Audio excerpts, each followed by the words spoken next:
Давайте вместе устроим ядерный апокалипсис ЗССР в коечке. Такой вариант вы выбрали в недавнем голосовании, поэтому стартуем. Hearts of Iron 4 в 1936 году за Советский Союз. Под управлением Сталина исследуем ядерную бомбу и покажем всем нашу силу. Плюсом к этому у нас не совсем стандартная партия, так как не исторический режим включен, да и сам я за Советов сыграю немного иначе на мировой арене, чтобы у нас и не только ядерка принесла интерес, но и сама карта игрового мира была необычной. Усаживайтесь поудобнее, желаю вам приятного просмотра, накладывайте себе покушать, наливайте чайка и погнали. И первое отличие, которое нас встречает, это Турция выполняет наши требования. Мир должен бояться мощи государства Советский Союз. Турецкие проливы остаются демилитаризированными. Они не зря боялись нашей мощи. Ну правильно, как не бояться Советов, которые начинают цель на захват Сахалина. Да, у нас Советы пойдут сразу на японцев. Чтобы не бояться тыла, не заключать там пакты потом с японцами, сразу придем к ним в гости и обезопасим свой азиатский фронт. А почему я решил обезопаситься от японцев? Потому что они пошли по нейтралитету, как раз по тому самому пути молодых офицеров, которые будут идти конфликтом на Советов.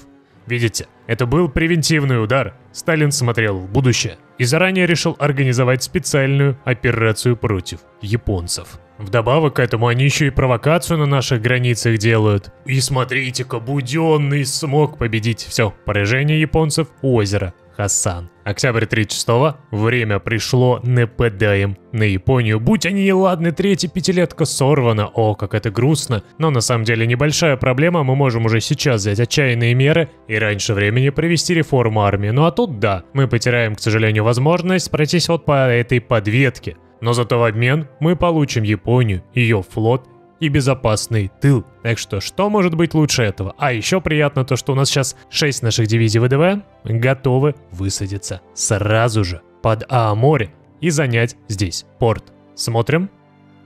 Контакт готов.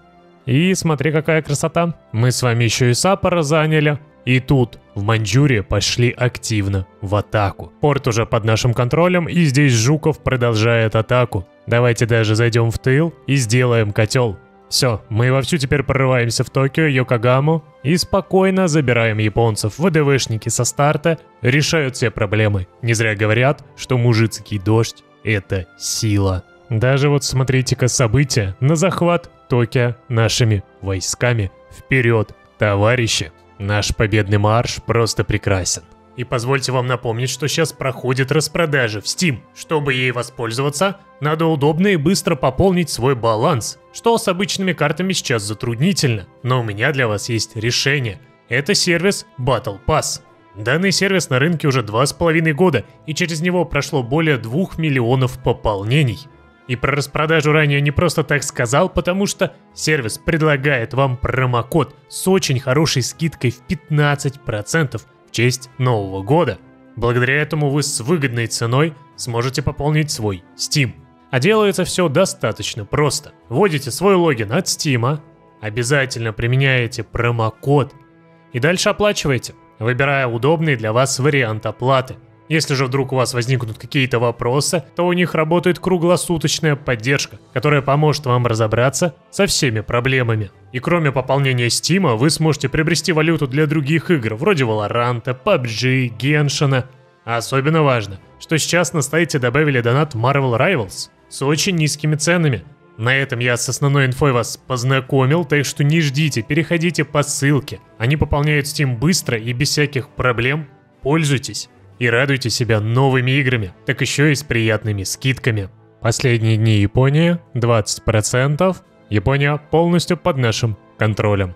И запомните эту дату. 18 февраля 1937 года. Мы сделали Японию советской, также дали свободу КНДР. И теперь вместе с новыми братскими республиками пойдем к исследованию ядерки. И так как мы, кстати, завершили великую битву, нам теперь доступны агит-плакаты на «Отстроиться на славу», «Да здравствует мир», «Ты будешь жить счастливо», что вообще-то прекрасно. Поднять тебе стабильность, поднять скорость строительства, что может быть лучше. Еще быстрее начнем строить свою промышленность. Интересная мировая новость от Финляндии. Они пошли по социализму и предлагают нам пакт о не нападении, а о дружбе, и это позволит нам укрепить Мурманск, развить железные дороги и автоматически открыть фокус-захват. Мы отказываемся от своих претензий на финские территории, но учитывая, что они коммунисты и друзья с нами, то почему бы и нет. Теперь в любой момент этот фокус можем пропустить. И еще одну линию фронта мы обезопасили. Построили свой первый ядерный исследовательский комплекс в марте 1938 года в Ленинграде. И поставили мы ему управлять Курчатова. Пусть постепенно исследуют, копят прогресс на будущее атомные исследования. Через несколько лет активно займемся производством ядерной бомбы. А за это время помогли победить Польской Народной Республике. В мире у нас формируется Чешская Антанта, очень интересная гражданка. В Испании, где региональный совет по обороне пока выглядит самой сильной стороной. А в остальном в мире плюс-минус все стандартно, за исключением сильного и агрессивного Китая, а также Индийской Народной Республики, которая почти без коммунизма, но коммунист и в хороших отношениях с нами. А давайте постараемся им помочь добровольцами. Подожди, что, мы в одном альянсе? Они хотят, чтобы мы за них заступились и выступили в битву против британцев сейчас. А вот это интересное дело. Может быть, стоит заняться? И сейчас еще разгромите британцев. Пока они еще не в союзниках с Францией. Все начинается с высадки Ватутина в Данию, которая за британцев заступилась и в союзниках. И мы здесь даем бой британским подлодочкам. Ох, они ничего не могут сделать против нашей махины. Правда, вот когда весь их флот пошел в бой, тогда да, согласен. Потери примерно на равных. Корабли аж на бок прилегли, все. Но ничего, мы победили и прорвались. Британский флот нас не сдержал. Все-таки флот Японии под нашим управлением показывает себя хорошо. Так еще и здесь. Никого нет. Спокойно сейчас заберем территорию. Во время этого боя еще к нам и Финляндия вступает. Они теперь с нами вместе. И давайте их сразу же призовем в битву против британцев. Все, единый фронт, который выступает против демократов. Выставляем весь наш флот на поддержку и посмотрите-ка. 60-94%, и Ватутин может отправляться вперед. У нас сразу же по побережью по 2 дивизии высадки, чисто рядом с портами, чтобы противника заставить оттуда выйти. И самое интересное, что здесь неплохо, здесь шанс есть. Хорошо, сразу же давай вперед. К сожалению, с всех территорий не сказать, что везде все успешно. Здесь нас так вообще дожимают до последней провинции. Но давай оборону вынуждены. Сейчас Ньюкасл, скорее всего, прорвем. Росайд взяли, все. Хорошо. Теперь можем сюда отправлять нашу армию Рокоссовского из территории Шотландии уже идти вперед. Да, к сожалению, остальные дивизии пали. Что ж, мы будем их вечно помнить за их героический подвиг. Их жертва не была напрасной, с помощью них мы смогли захватить территории Шотландии и теперь спокойно уничтожим британцев. В Европе в это время начинается великий конфликт. И из интересного... французы вступились против союзников. Получается, мы вместе с немцами сейчас уничтожаем демократов. И делаем мы это более чем успешно. Прорываемся, делаем котлы, и нам не так уж далеко осталось до Лондона. Хотя вступление французов нас немножко замедлит. А также то, что немцы с ними сражаются, приведет к уменьшению нашего вклада и невозможности забрать все территории. Но ничего. Как-нибудь это переживем. Правда, в это время случилось то, чего я не ждал. Маньчжурия освободилась и вступила в альянс с немцами, будучи коммунистами. Вот это, конечно, удар. Мы теперь сражаемся еще со странами оси. В ноябре 38-го. Хорошо, что у меня была одна армия здесь, конечно. Мы сейчас держим атаку от Венгрии и немцев по этому фронту. Но с Маньчжурией... Ладно, давай 24 дивизии Жукова туда переправим сейчас. Но это далеко не то, чего я ждал. Как они, будучи нашими вассалами, смогли в итоге получить свободу? Притом находясь одновременно вместе с нами в конфликте против британцев. Вот такая вот неприятная новость. Почти победили британцев, а тут здравствуйте. Битва с немцами. К счастью, хоть здесь уже битва за Лондон, нам остается совсем чуть-чуть. Последние рубежи, все, Лондон под нашим контролем. Вперед, товарищи! Парад Победы был организован. Ситуация-то вроде хорошая, но не считая вступления немцев. Это, конечно, дополнительное веселье.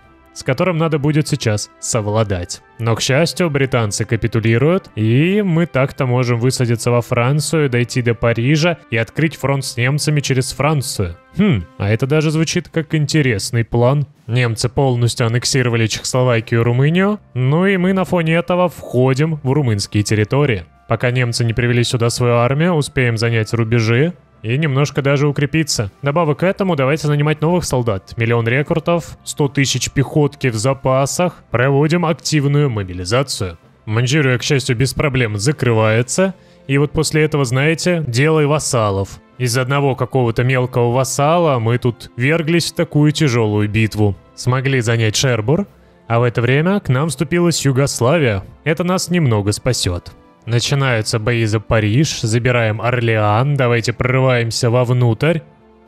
И все. Франция капитулирует, 66% у нас, и, к сожалению, 30% смогли взять страны оси. Хотя вроде бы ничего не сделали. Но ничего не поделать, давайте мириться. Под наш контроль переходит Швеция, Дания, Австрия, между прочим, французы, британцы и все их вассалы. А вот и мирная конференция под нашим контролем Франция, Британия. Также мы объединили Индию и в Азии все территории под нашим контролем, ну а немцы объединили колонии. И у нас теперь намечается великая битва против оси. Правда, надо понимать, что армия у тех же самых немцев от силы 90 дивизий. У итальянцев тоже максимум 90, в то время как на весь наш альянс 500. И мы такой махиной сейчас по всем ним вдарим. Думаю, Германия такого не ждет. Правда, самое странное выходит здесь. Он очень мало дивизий выставил, и наши войска на автоплане прорываются сейчас спокойно. Зайдем скоро во Франкфурт, здесь мы через Италию без проблем заходим, сейчас Рим заберем, и Муссолини должен капнуть. Тут мы тоже немного немцев двигаем, даже делаем сейчас котел. Все-таки им не хватает войск на все,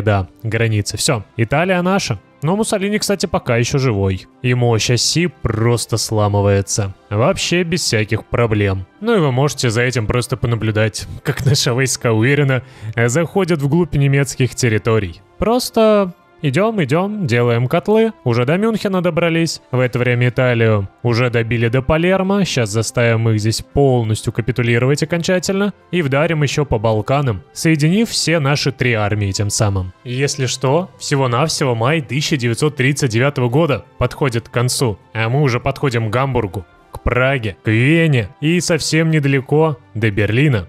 Между прочим, даже можем устроить туда просто спокойный марш. Армии у противника недостаточно. Бои за Берлин, его обороняют итальянцы вместе с немцами, вот это, кстати, интересно. Вместе надеются нас удержать, но, как ты видишь, мы пробиваем оборону, давайте. Берлин должен быть захвачен. Получим еще ивент и на его захват. Отлично, это серьезный поворот. Что, подожди, французский Какой французский триколор? Вы о чем? Именно французский триколор. Все как и должно быть. Ладно, не спорим, пусть будет так. Ну ладно, это не такая большая проблема. Самое приятное, что у немцев остается 2%, и никто больше не считается великой державой. Даже Чили, между прочим. Так что все сейчас станет нашим. Все, победа. Вся ось будет поделена между нашими союзными странами. Мирная конференция. И да здравствует свобода множества народов. Мы освободили множество стран в этом мире. 27 июня 1939 года. И вы посмотрите на этот мощный Коминтерн. Я планировал немного иначе, но планы не всегда идут как надо, поэтому ядерный апокалипсис нам остается строить где? Правильно, только в Америке. Вот я думаю, они будут этому рады. Ну давайте, через годик мы начнем ядерку исследовать, еще через несколько лет мы ее подготовим, и через Канаду ударим по американскому побережью. Наша армия уже раскачанная, подготовленная, уроки войны у нас открыты, и нам не составит проблем проатаковать американцев. В идеале, конечно, их можно прямо сейчас победить, но нам же надо на ком-то ядерные испытания провести, верно? Верно. Поэтому оставим их на закусочку. И, кстати, я для красоты оставил Гитлера. Знаете, где он? Знаете? Посмотрите-ка, он сбежал на острова. Да, тут. Он чисто на островах сидит. Жаль, тут нет Антарктиды, чтобы он туда мог сбежать. Но вот на островах я его оставил. Пусть надеется еще хоть на что-то. Он имеет цели против всех нас. Может быть, попытается еще раз напасть. У него как-никак почти 400 000 солдат сбежало вместе с ним. Может быть, построит свое великое островное государство. А, не, все будет иначе. Он нападет на Польшу. Польша вступит к нам в альянс, и мы теперь снова сражаемся против немцев. Красота! Но зато теперь красиво. У нас хотя бы границы в Европе поприятнее, Польша с нами. Спасибо Германии, скажем, за это. Видите, другая реальность, но все равно, благодаря немцам, Польша с нами. Эстонцы отказались нам подчиняться, и в итоге за нашу атаку они замедлили нам Хойку. Правда, ненадолго, стоило взять только Таллин, как все отлагало. Ну ладно, шучу. Все дело в том, что я всех вассалов решил сюда призвать, и немножко из-за этого затормозил. А так, победили.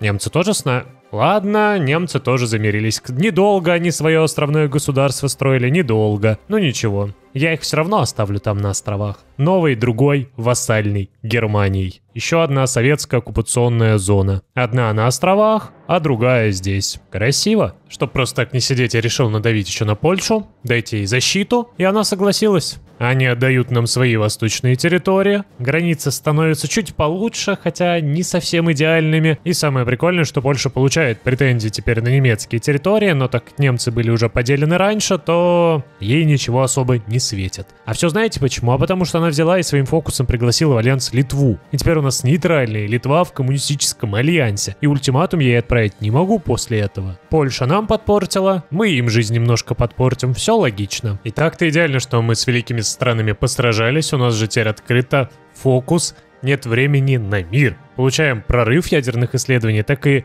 темп производства, скорость строительства как раз таки. Ну и вдобавок к этому еще сможем открыть преобразование природы, еще больше бонусов к экономике и новые плотины. Сделаем еще 4-й пятилетний план и основание СФ. 90 стран-участников будет. Вот это я понимаю. Мощный и сильный альянс. Я говорил о том, что мы будем сидеть мирно. Польша решила напасть на Либерию и позвать нас, окей. Вдобавок к этому, Португалия пошла по пути коммунизма и хочет пригласить нас в альянс, чтобы мы посражались против Франка. Все же, видимо, вся Европа будет нашей. Немного долго, но в феврале 41-го атомные исследования готовы, и мы можем начать F1, свой ядерный реактор. Начнем производить обогащенный уран для использования в атомном оружии. Называется сделал СЭФ. Промка просто сразу же подскочила. 666 фабрик, 6 верфей и 549 военных заводов, хотя до этого их было всего 160. А все почему? А благодаря модификатору СЭФ,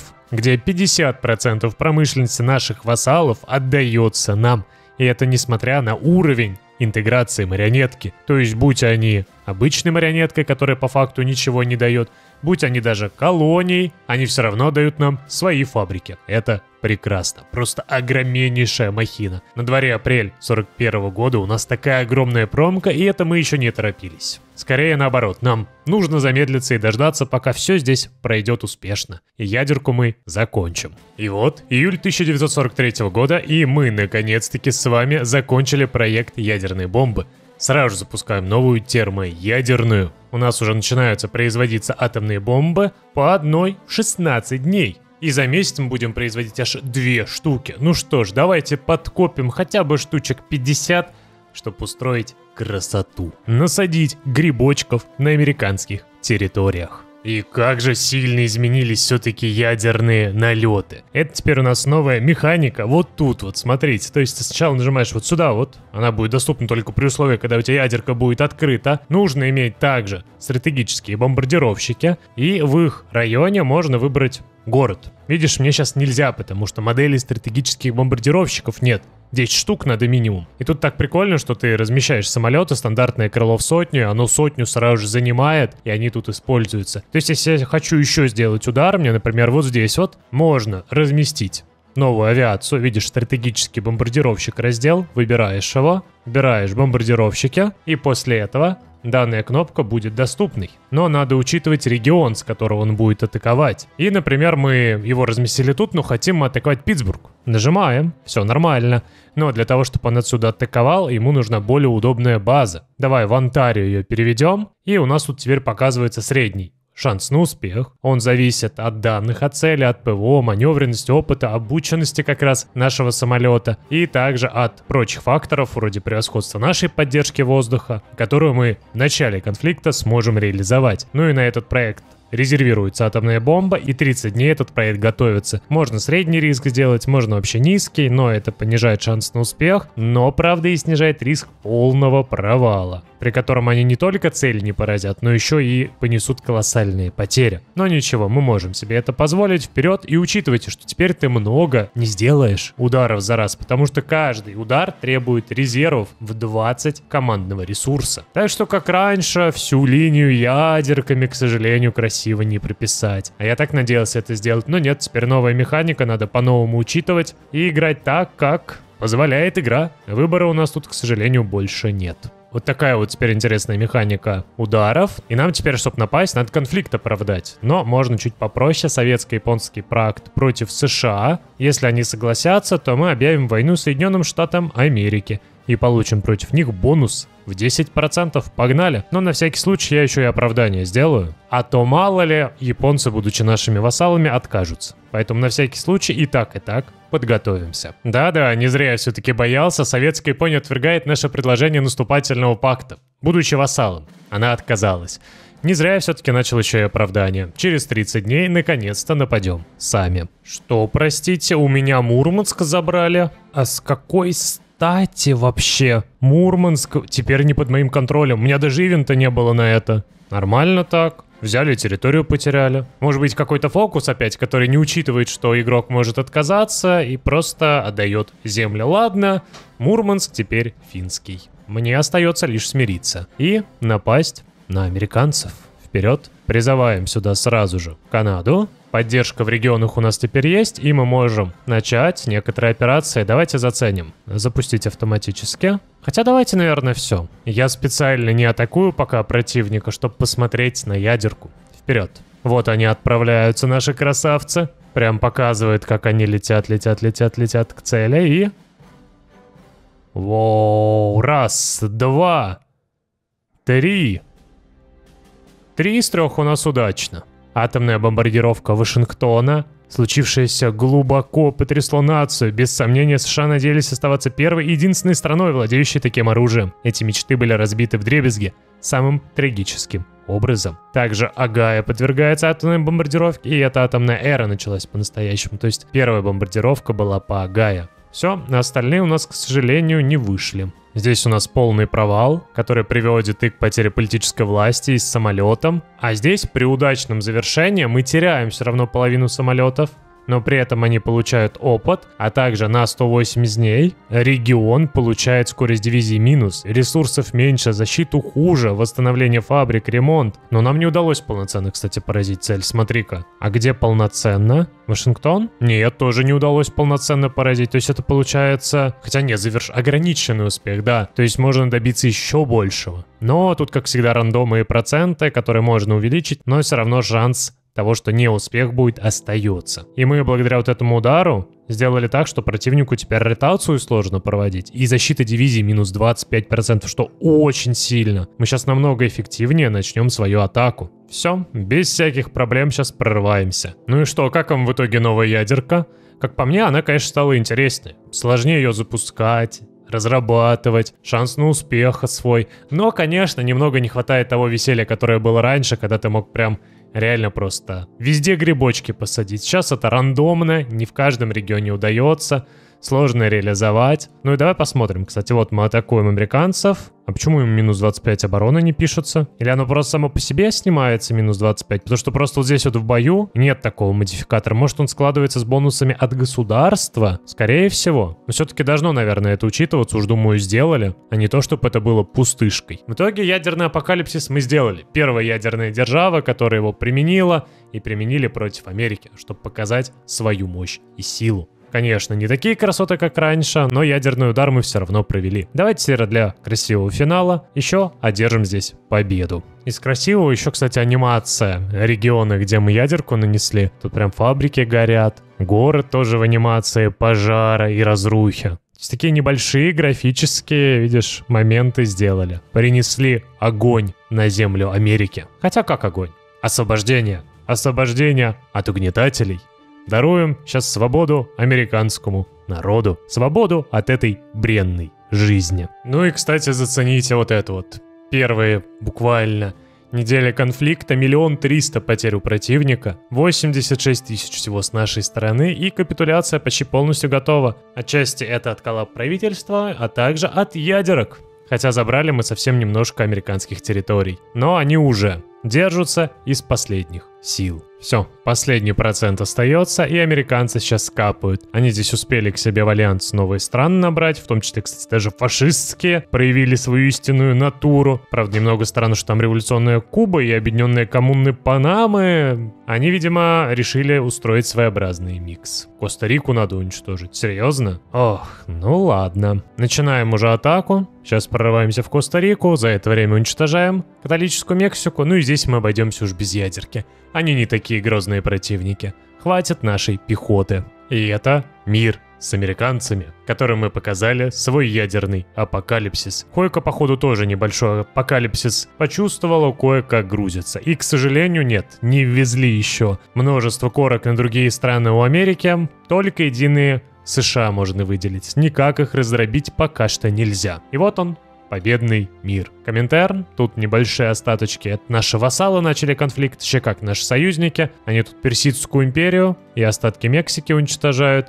И в итоге это мировая победа коммунизма. Не делайте так много вассалов, если не хотите страдать с ужасно медленной скоростью. Но ради Сева это, конечно, того стоит. Вот такой вот у нас интересный ролик необычный вышел, надеюсь, вам понравился. Показал вам прикольный розыгрыш за советов, прям как со старта на японцев залететь, потом с помощью японского флота не проблем будет в Британию высадиться, оттуда и британцев, и французов победить, и даже немцев. Просто в первые несколько игровых лет все основные великие державы покорить, а потом американцев через Канаду, можно не дожидаясь ядерок, сделать этакий захват мира. Поддержите ролик лайком, оставляйте комменты, свои интересные идеи. Ну и до скорых встреч в новых видео. Надолго не прощаюсь.